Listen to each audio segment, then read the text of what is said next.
নমস্কাৰ স্বাগতম নিউজ অসমলৈ ষ্টুডিঅ'ত মই জন্মনি মেধি দেৰগাঁও পৌৰসভাৰ আজব কাণ্ড মাষ্টাৰলৰ শ্ৰমিকক আদায় দিয়া নাই প্ৰাপ্য মজুৰি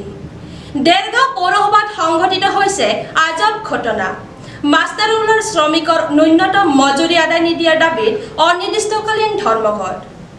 চৰকাৰখনে অৰ্থনৈতিক মন্দাৱস্থাৰ কথা লুকুৱাবলৈ চেষ্টা কৰাৰ সময়তে আজি দেৰগাঁও পৌৰসভাৰ চৌহদত মাষ্টাৰলৰ শ্ৰমিকসকলে তেওঁলোকৰ বকেয়া মজুৰি 2015 চনৰ নৱেম্বৰ মাহৰ পৰা 2016 চনৰ নৱেম্বৰ মাহলৈ প্ৰত্যেকজনে 27690 টকাকৈ আদায় নোপোৱাৰ বাবে অনিৰ্দিষ্টকালীন ধৰ্মঘট কাৰ্যসূচী হাতত লয়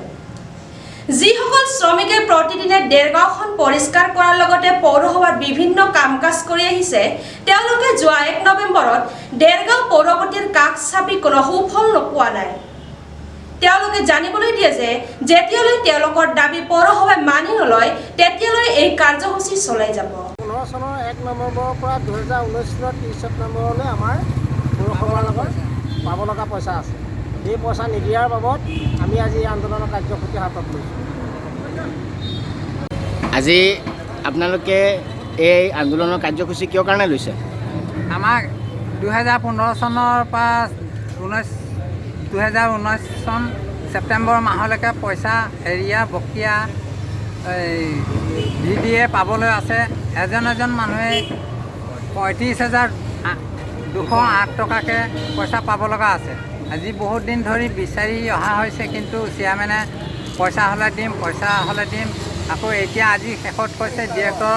অফিচৰ পৰা অৰ্ডাৰ নাহিলে আমি পইচা দিব নোৱাৰিম গতিকে আমি ডিৰেক্টৰ অফিচৰ পৰা আমি অৰ্ডাৰ আনি দিয়াটো আমাৰ কাম নে চেয়াৰমেনে অৰ্ডাৰটো অনা কাম পৌৰসভাইটোতো টেক্স তুলি আছে আপোনালোকে ইয়াৰ ওপৰত কিবা ক'ব নেকি নাই মাষ্টাৰলৰ মানুহখিনিক দৰমহাটো দি আছে কিন্তু যিটো দিব লাগে সেইটো দিয়া নাই আৰু আপোনালোকৰ আন্দোলন কেতিয়ালৈকে চলিব আমাৰ এই প্ৰাপ্য নিদিয়া পৰ্যন্ত আমি আন্দোলন উঠাই নলওঁ